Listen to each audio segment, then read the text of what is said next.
Good day, everyone. So our new lesson for today is about the speaking mathematically. So what is speaking mathematically? So sometimes may mga problem na hindi natin maintindihan, lalo na kung yung problem na yun is in a sentence form.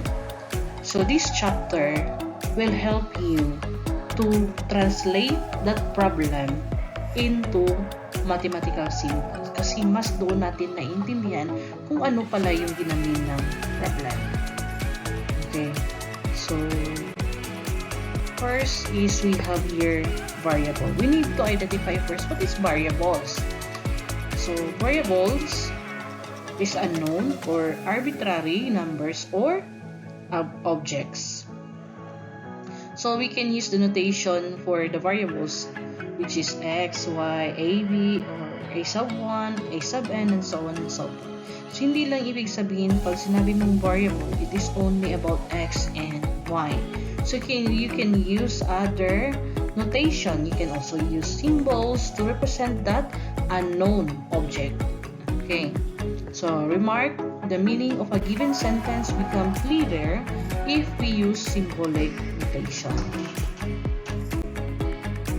Let's try to answer an example.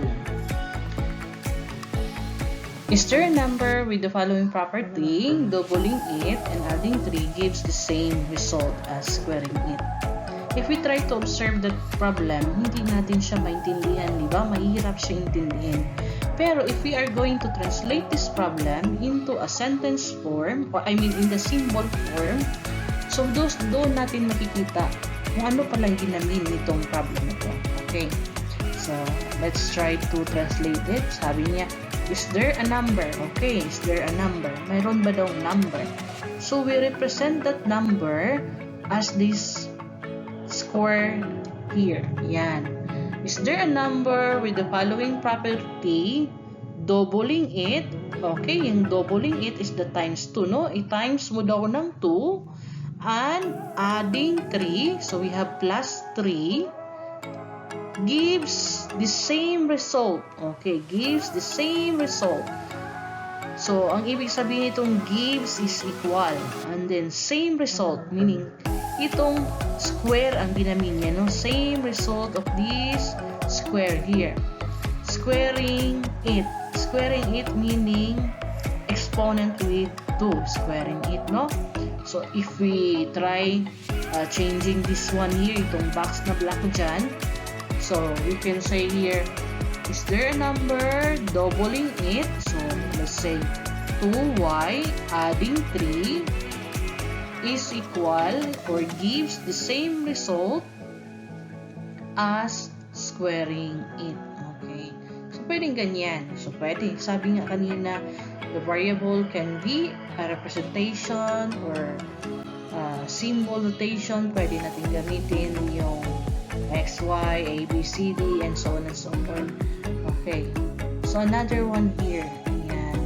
So, 2x plus 3 equals to x squared. So, pwede ganyan. So, pwede rin sabihin ko na 2w plus 3 equals to w squared. So, that is the answer for the example number 1. Have number 2 example. No matter what number might be chosen, if it is greater than 2, then its square is greater than 4. So take note with this term, no? No matter what number, so mayroon tayong no matter what number, and then sabi niya, if it is greater than 2, so yung number, pwede natin yung number natin i-represent natin as x, or y, w, and so on and so forth. So, is greater than 2. So, meron naman tayong symbol na greater, no? Greater than 2, then its square. So, its square, ang ginamin niya ng its dito is the x. Its square, yan, is greater, meaning greater than 4. Okay, let's try to answer. So, sentence with variable symbol. So, sentence with variable symbol, no? Okay, so no matter what number x, ayan, i-represent niya yung what number as x, might be chosen if x, ayan, yung greater than 2. So, pinalitan niya yung is greater than ng symbol. Then, x squared is greater than 4. Okay, another one. No matter what number, x might be chosen.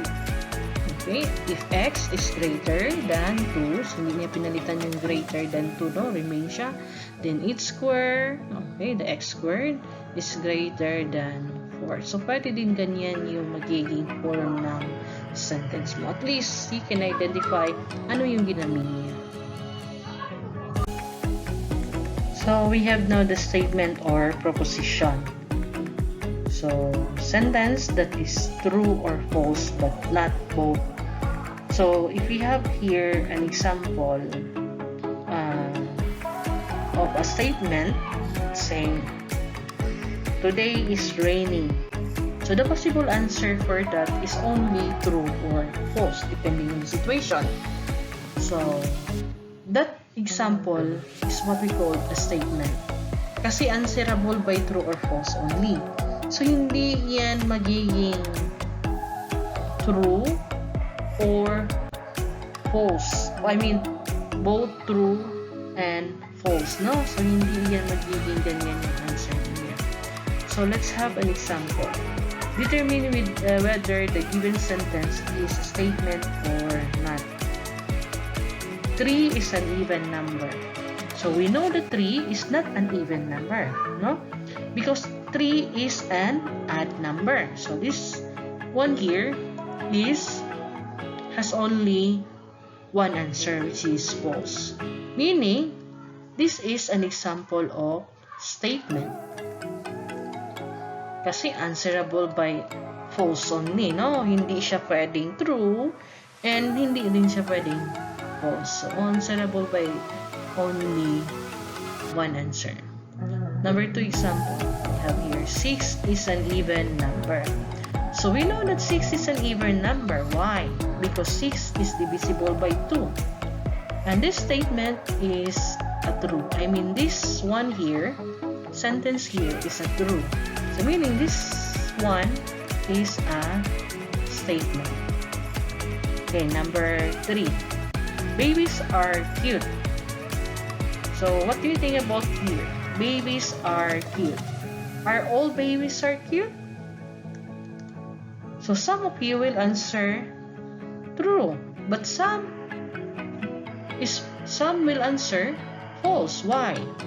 Baka naman hindi ka-cute talaga yung baby na yun. Or baka tiyanak yung baby na yun. Okay, so that is an answerable by it can be true or it can be false or both true or false, no? Dalawa yung possible answer niya. So, this one here is not a statement. Okay.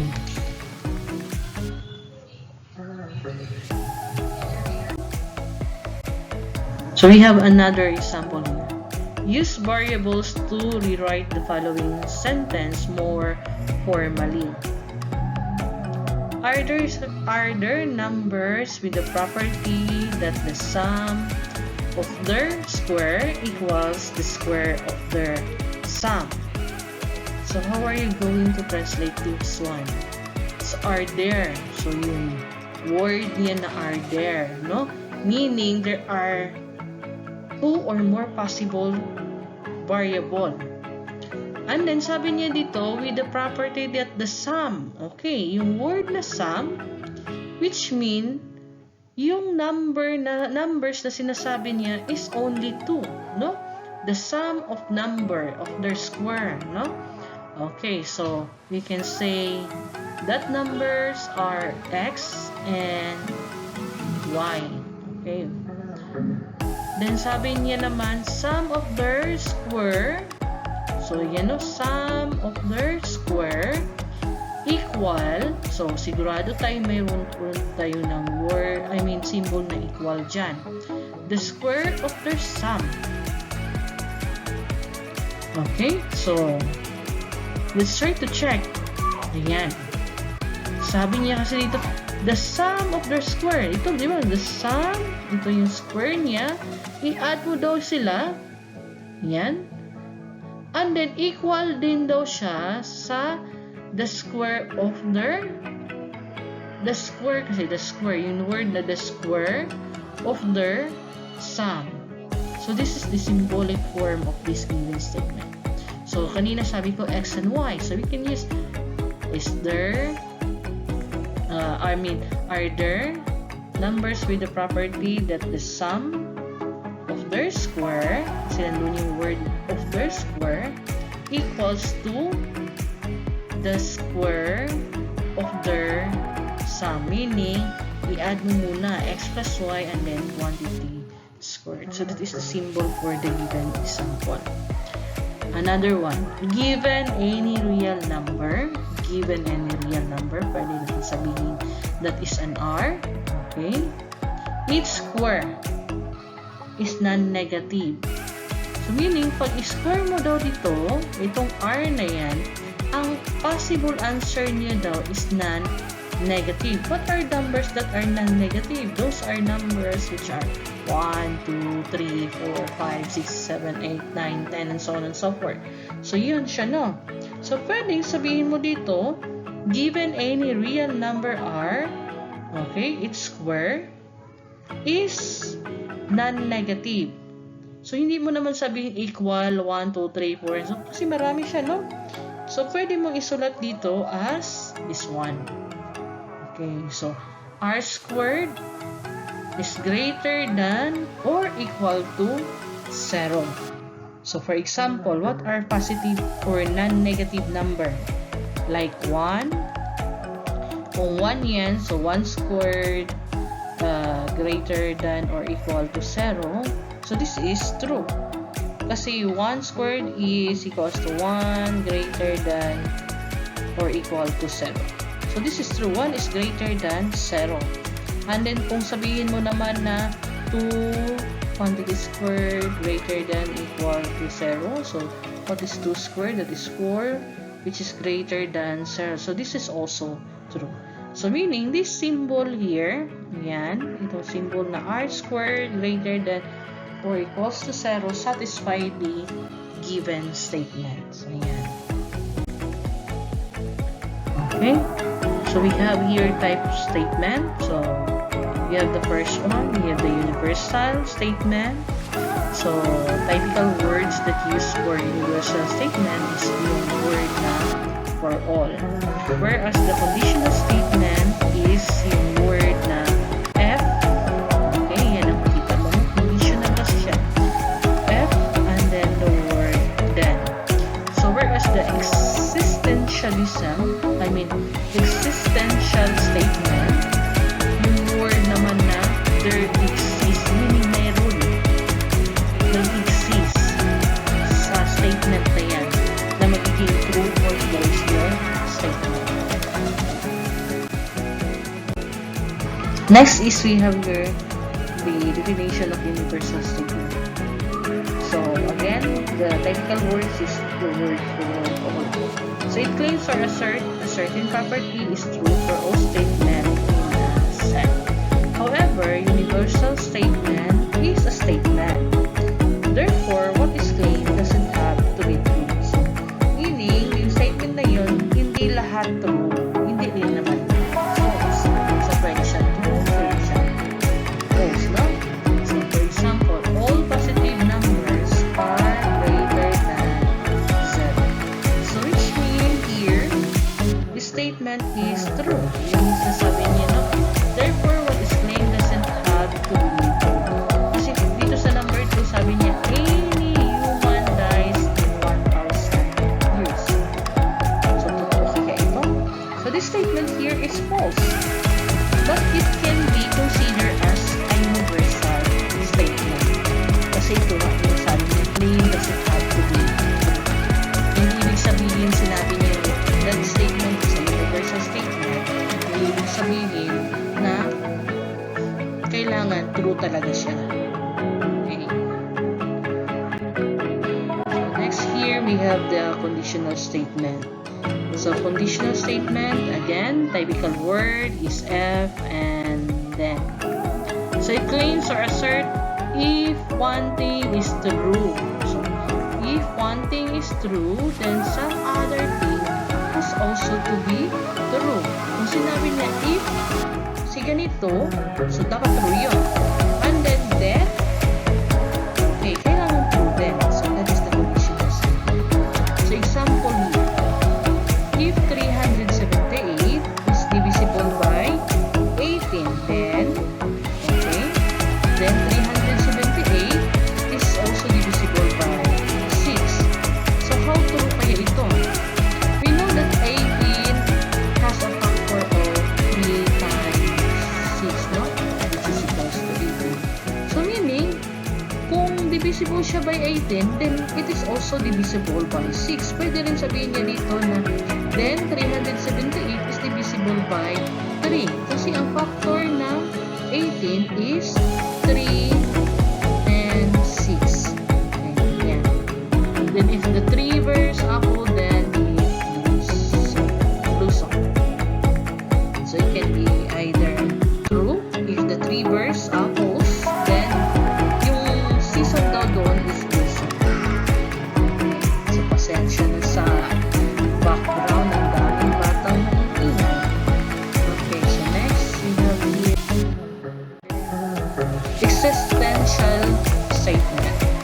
So take note, the typical word is that the word there exists or there is. Yan. It claims to assert that given property may, okay, may or may not be true. So there is at least one thing of which the property is true. So mayroong magpapatrue or magpapapose doon sa statement. Yan. So for example, there is a number that is, there is a prime number, okay? There is a prime number that is an even number also. Ano kaya yun? Mayroon prime daw siya at the same time even. So that number is the number 2. Okay, diba? 2 is an even number. At the same time, the smallest prime number is 2. So, this statement is an example of existential statement. Then next, there is a person in my class who is at least as old as every person in my class. So mayroon daw isang tao dito sa klase ko na pwede, possible, mas matanda siya sa isa or any or every person in my class. So this statement is existential statement. So possible. For example, yung edad nyo ngayon dito, yung mga possible na mga edad nyo sa ngayon is about mga 18, 17, and then mayroong mag-exist dyan na isang person or person na possible ang edad niya is 20 or more than, no? Okay. So another example here, there is a person who is 3 years old in this class. So this statement is what? Essential statement, although it is a wrong statement. Kasi kung tingnan natin, here in my class, sa GE4, so walang possible na 3 years old sa inyo, no? Okay. So, it is a wrong statement, but it is considered as existential statement. So, we have now the rewriting universal conditional statement. Combination of universal conditional statement. So, fill in the blank to rewrite the following statement. For all number x, if x is than 0, then x squared is positive. Okay, so ito yung statement natin. For all number x, if non-zero, then x squared is positive. So, universal conditional statement. So, yun siya. Bandon yung F, and then yung word na for all, F for the conditional, and then yung then for the conditional.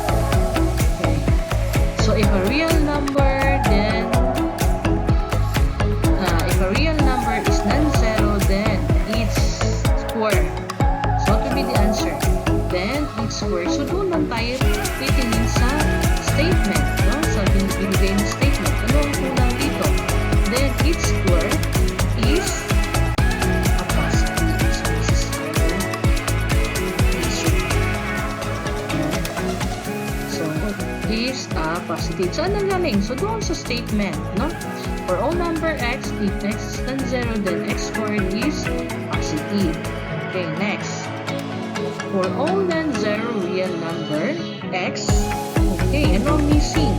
Anong missing dito? For all non-zero real number x, then what? X squared. Okay, wala na yun, no? Wala na yung f and then kasi nagamit siya ng word na for all. So, x squared is positive. Okay, x squared is positive. Kasi dito yung for all numbers or for all non-zero. Yan. For all non-zero real number x squared is positive. Okay, another one here. If x blank, then blank. So what would be the missing? If x, okay, if x is a real number, I mean, if x is a non-zero real number, then x squared is positive. So another one, the square of any non-zero and real number is, okay, nandun naman yung the word the square, and then nandoon na din yung non-zero real number. So ano na lang missing is positive. Okay, so positive ang na-missing. So yung statement natin sa paggawa nito or pag-answer nito is based lang doon sa original statement. So dapat tingnan natin yung mga na-missing sa sinabi dito sa other statement. Okay? Another one. All non-zero real number. Okay? All non-zero real number have. Wala dito. Hindi dito yung number have. Okay. Wala yung x squared is positive or positive square. Or square that are positive. So that is the answer. Another statement here. We're writing a universal existential statement. Filling the blank to rewrite the following statement. So our statement here is every path has a lead. Okay. All paths. Kasi universal, no? Every path, the existentialism. So meaning from every path which is existential statement, gagawin natin universal. So magiging all paths have leads. So kasi na-missing yung lead niya. Okay, next. For all. Ano itong for all? So for all is a universal statement. So for all paths, P. So gumamit siya dito ng P.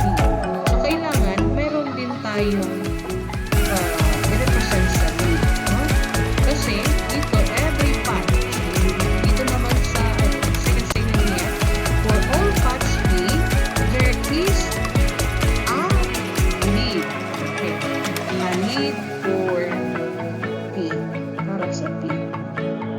Next. All paths P, there is a lead L such that. Paano ba yan? For all paths P, there is a lead L such that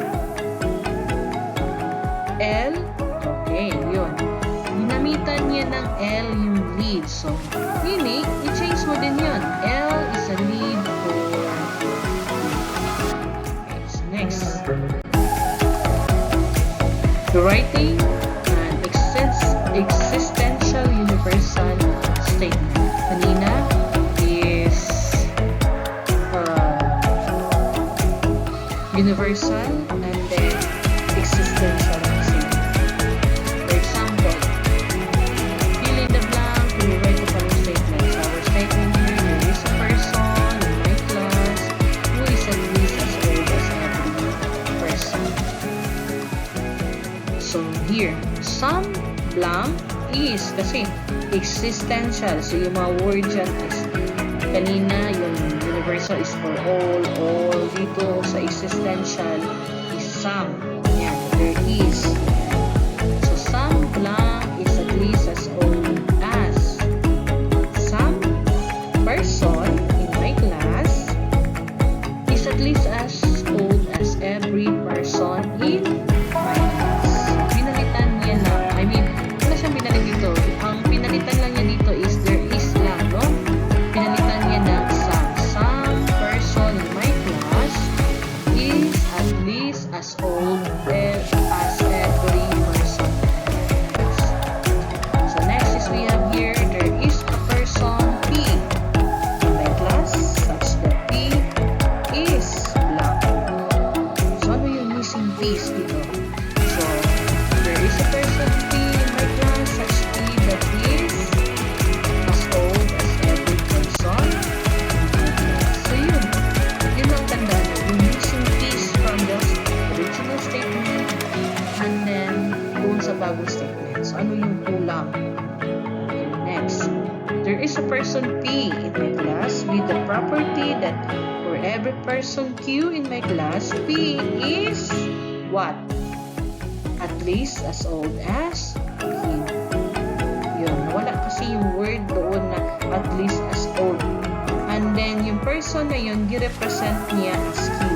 Kaya nawala na yung every person in my class. So dito, pinalit niya at least as old